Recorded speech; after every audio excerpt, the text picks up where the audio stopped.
It is June 1935, Akron, Ohio. A warm sun hangs over the sleepy streets, casting long shadows across sidewalks lined with sycamores and worn-out porches. The air smells of fresh-cut grass and coal smoke, the scent of working-class America in the throes of a Great Depression summer. In a modest house on Ardmore Avenue, a woman adjusts the net curtains of her sitting room window. They flutter in the light breeze, whispering softly against the wooden frame. A radio hums faintly from another room, playing swing music beneath the distant chirp of cicadas. Inside, the air is heavy with anticipation, not heat. Two men are about to meet, strangers. One from New York, the other a local doctor. Both are alcoholics. Both have tried everything to stop. Both have failed. One of them, the visitor, is dangerously close to drinking again. He's travelled here on a business venture that has collapsed. Broke, despairing, holed up in a hotel, and clinging to sobriety by the tips of his fingers, he paces the lobby, searching for a bar, but instead finds a church directory on the wall. He makes a phone call, not for a drink, but for help. A local woman, a member of the Oxford group, a Christian spiritual fellowship, picks up. She doesn't hesitate. She knows someone who needs to hear this man's story, a doctor who drinks badly and who might just be ready to listen. And so, in this quiet house on a quiet street, one man talks while the other listens. For hours, the visitor doesn't offer lectures, medical advice, or tough love, just his story.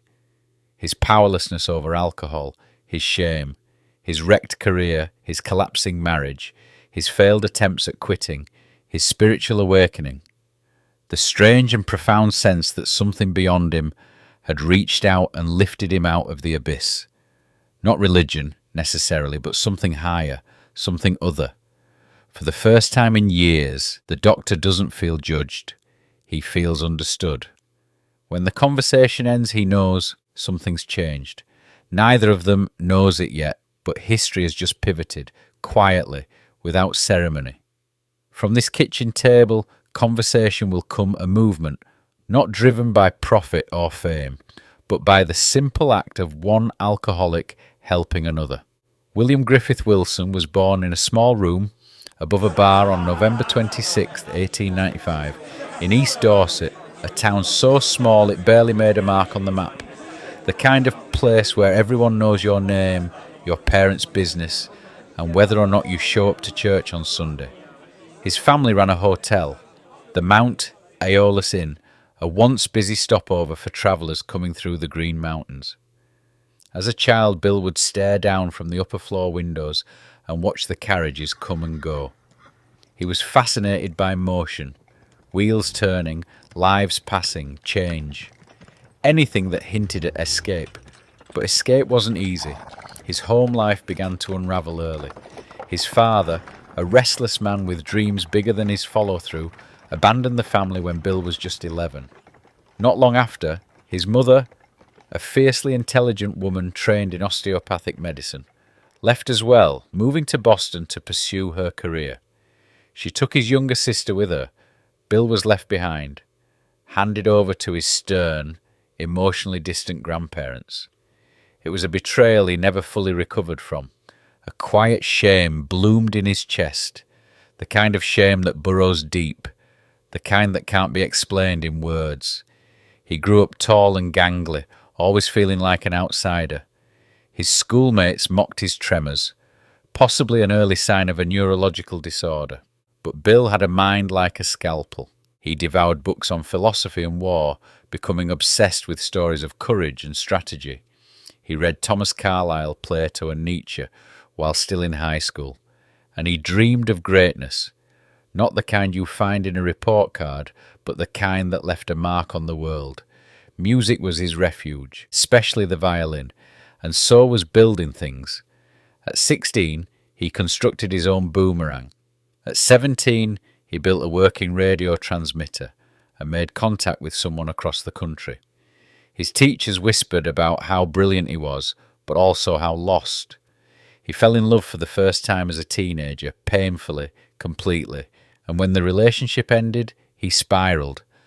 Not just emotionally, he collapsed physically, crippled by what doctors called a nervous breakdown. Some say it was grief.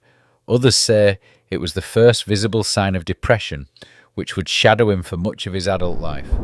And then came war. In 1917, with the United States entering World War I, Bill enlisted. He trained at Norwich University, a military college in Vermont, and was soon commissioned as a second lieutenant. He never saw combat, but the military gave him structure, purpose, and most importantly, camaraderie. It also gave him something else, his first real drink. At an officer's dinner party, he was handed a glass of beer. One glass turned into two, then three. He later said, "I had found the elixir of life. For the first time, I belonged." That night, the awkward boy vanished. In his place stood a man who could laugh, talk, dance, and charm. He felt invincible. He didn't know it yet, but that first drink would echo through the rest of his life. The war ended, but the battles inside Bill Wilson were only just beginning. He returned to civilian life like so many young men of his generation. Ambitious, restless, uncertain. He married his childhood sweetheart, Lois Burnham, in 1918. She was everything he wasn't. Grounded, patient, emotionally steady. She believed in him even when he didn't believe in himself, and he needed that, desperately. The two of them lived in New York, scraping by while Bill studied law at Brooklyn Law School. But he didn't last long there. The classroom bored him. The idea of becoming another face in a courtroom felt like failure. He wanted more, so he dropped out, and once again began chasing something bigger. He found his way into Wall Street, just before the boom of the Roaring Twenties, a golden era of champagne, jazz, and speculation. It was a gambler's paradise, and Bill had the perfect temperament for it. Obsessive, charming, persuasive. He became a stock analyst and a market researcher, bouncing between firms and picking up clients on charisma alone. People trusted him, his intelligence, his hunger, his belief in the future. And for a while, he was right. The money flowed, so did the invitations, and so did the drinks. He called it research, joking that whiskey and gin helped him win deals. But the truth was darker. He couldn't stop. Not for a night, not for a week. The man who once built radios in his attic now couldn't walk past a bar without going inside. Couldn't go to dinner without blacking out by dessert. And yet, outwardly, he held it together. He was still winning accounts, still charming clients, still attending parties with Lois on his arm. But privately, the cracks were deepening. There were hospital stays, moments of humiliation, being dragged out of restaurants, kicked out of hotel lobbies, waking up on park benches in clothes stained with rain and shame. He would promise Lois never again. He tried every method he could find to control his drinking. Drinking only beer, switching to wine, drinking only with food, drinking only after 5 p.m. Nothing worked. The more he failed, the more his shame grew, and the more he drank to kill that shame. By the early 1930s, he was unemployable. Brokers whispered about his unreliability. Friends stopped inviting him out. His savings vanished. Lois took odd jobs to keep the lights on. Still, she stayed. She locked the liquor cabinet. She poured bottles down the sink. At one point, he started hiding full bottles in the toilet tank so he could sneak sips when she thought he was just using the bathroom. He landed in Towns Hospital, not once but 4 times, a private institution in New York that specialized in alcoholics. The doctors there had seen men like him before, men with good hearts, good minds, but a disease they couldn't name and couldn't treat. On his last visit, a specialist, Dr. William Silkworth, gave him a diagnosis. You have an allergy of the body and an obsession of the mind. He told Bill, gently, that unless something changed, he was likely to die. And Bill believed him. But it wasn't enough to stop. Not yet. By the winter of 1934, Bill Wilson was a shadow. His eyes were sunken, his body thin and trembling. His hands shook so badly he could barely light a cigarette. The once promising stockbroker, the clever boy from Vermont, the man who'd once dreamed of changing the world, now couldn't manage a single day without a drink. His world had shrunk to a grim cycle: drink, blackout, regret, repeat. Lois, still unwavering, brought him back once again to Towns Hospital. It was his fourth stay. Everyone, even the kind-hearted Dr. Silkworth, was beginning to give up hope. But this time something was different. A visitor came to see him, a former drinking buddy, a man named Ebby Thatcher. Bill had known Ebby as a fellow hopeless case, the kind of drinker who got thrown out of boarding houses and lost jobs before noon. Yet here he was, clean and sober, calm, clear-eyed. Bill was baffled. How? Ebby said simply, "I've found religion. Not church necessarily, but something spiritual, a fellowship, the Oxford Group, a Christian movement that emphasised honesty, surrender, making amends, and helping others." Bill bristled. He didn't want to hear about God. Not now, not after everything. But Ebby didn't push. He just told his story and said that he'd found peace, real peace. Bill listened, and something in him stirred. A few days later, alone in his hospital room, Bill hit a wall, spiritually, emotionally, physically. He lay shaking in bed, gripped by terror and despair. He believed deep down that this was it, that he'd never escape, that he was beyond saving. In that moment of total defeat, something strange happened. He cried out, not in prayer, not in ritual, just in agony. "If there is a God, let him show himself. I am ready to do anything." And then silence. And then light. Bill would later describe it as a white glow that filled the room. An overwhelming sense of presence. Peace washed over him. The terror vanished. The craving vanished. The shame gone. Dr. Silkworth called it a conversion experience. A psychological shift so deep it rewired the man. And to Bill, who had tried everything else, it felt like a miracle. He walked out of Towns Hospital a free man, and he never drank again. After his spiritual awakening at Towns Hospital, Bill Wilson was sober, but not safe. The obsession to drink had lifted, yes, but something deeper gnawed at him. A kind of restlessness. A question. Now what? He'd found freedom, but it felt fragile. He sensed that if he just went back to ordinary life, the old patterns might come crawling back. He needed a purpose, a way to keep what he had found alive, and then a phrase echoed in his mind. Something Dr. Silkworth had once told him. You have to pass it on, you have to help another alcoholic, or you won't stay sober yourself. So he began trying. At first without success. He went into hospitals, talked to patients, shared his story, and most of them listened politely, then went back to drinking. But Bill kept going. It wasn't about saving others. Not yet. It was about saving himself. And in May of 1935, a business trip took him to Akron, Ohio. The trip was a failure. The deal fell through. Alone in his hotel room, the bar downstairs seemed to whisper his name. The smell of whiskey, the clink of glasses, the promise of escape. He stood at a crossroads. Temptation on one side, a telephone on the other. He chose the phone. Bill rang local churches, asked if they knew anyone who might need help.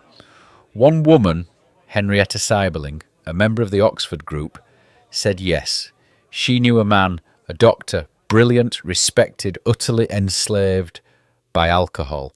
And so, on a warm afternoon in June 1935, Bill walked into a tidy home on Ardmore Avenue and met Dr. Robert Holbrook Smith, a surgeon from Akron, known to friends as Dr. Bob. The doctor didn't want to talk. He was courteous but guarded, slightly embarrassed. He'd heard enough sermons in his time. He'd tried prayer, willpower, medicine, hypnosis, and even moving states to escape the bottle. Nothing had worked. Why should this strange visitor from New York be any different? But Bill didn't offer advice. He didn't diagnose. He didn't tell Bob what to do.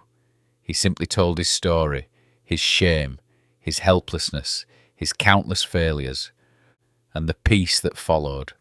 Something cracked open in Bob.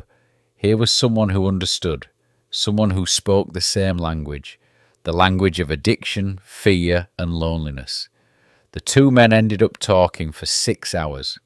Dr. Bob didn't get sober that day, but he saw a way out for the first time. A few weeks later, after a final binge and a detox so rough he could barely speak, Bill sat by his bedside, holding his hand, talking him through the shakes. Bob surrendered, and on June the 10th, 1935, he took his last drink. That date is now considered the official birth of Alcoholics Anonymous. At first there was no name, no organisation, no books, just two men, one helping the other. But it worked. That was the miracle. They began seeking out more alcoholics, visiting hospitals, sitting at kitchen tables, sharing their experience and hope, one person at a time, and soon the message spread, not through lectures or campaigns, but through something much older and more powerful, one soul telling the truth to another. By 1937, 2 years after that long conversation in Akron, something was becoming clear. This thing, whatever it was, worked. Not just for Bill, not just for Dr. Bob, but for dozens of others. Men and women who had once been hopeless drunks were staying sober, some for months, even years. And not just white-knuckling it either. They were laughing again, rebuilding lives, mending marriages, making amends. Something real was happening, but it was fragile. There was no structure, no written record, just stories passed by word of mouth. They worried it might fade, be lost or misinterpreted. And so the group, still small, still informal, decided they needed to write a book that told the truth, what it had been like, what had happened, and what they were doing now to stay sober, day after day. Bill volunteered to write it.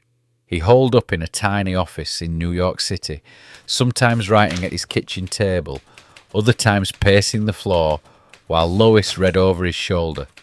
And in that time, he wrote the heart of Alcoholics Anonymous, the big book.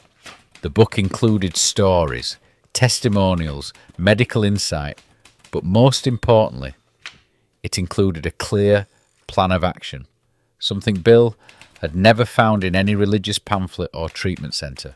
He called it the 12 Steps, and they went like this. We admitted we were powerless over alcohol, that our lives had become unmanageable, no more pretending, no more white lies. Step 1 is brutal honesty. I can't do this alone. A letting go. A hard look in the mirror. Every resentment, every wrong. No corners left dark. Secrets lose their power when spoken aloud, especially to someone who understands. Having had a spiritual awakening as the result of these steps, we tried to carry this message to alcoholics and to practice these principles in all our affairs. The full circle. Helping others as we were helped. Healing forward. It wasn't just a recovery plan, it was a spiritual scaffolding, a path for the broken-hearted, whether they called it God, the universe, or nothing at all. When the big book was published in 1939, it sold slowly at first, but word spread. Letters came in, meetings began to pop up in New York, Ohio, Los Angeles, Canada. Then came prisons, hospitals, churches, community halls. Alcoholics who had never met Bill or Bob were now following the steps and staying sober. And Alcoholics Anonymous became a lifeline. The big book was never advertised on billboards. There were no slick marketing campaigns, no PR machine, and yet it spread quietly, steadily, like light passed from candle to candle. In 1941, the turning point came. The Saturday Evening Post, one of the most read magazines in America, published an article about Alcoholics Anonymous. The response was immediate. Letters poured in from across the country, from desperate drinkers, worried families, prison chaplains, doctors. Where can I find a meeting? Can I get the book? Local chapters sprang up almost overnight. New York, Chicago, Dallas, London, Toronto, Tokyo, Johannesburg. No advertising budget, no central command, just people helping people. The simplicity of it was the secret. No hierarchy, no preachers, no fees, no pressure, just rooms, often dusty and cold, filled with mismatched chairs, bad coffee, and honest conversation. For the first time in history, alcoholics, a group once written off as moral failures, had a place to go where they were not judged, not fixed, not shamed, just heard. My name is, and I'm an alcoholic. That admission, once whispered in shame, became a door to freedom.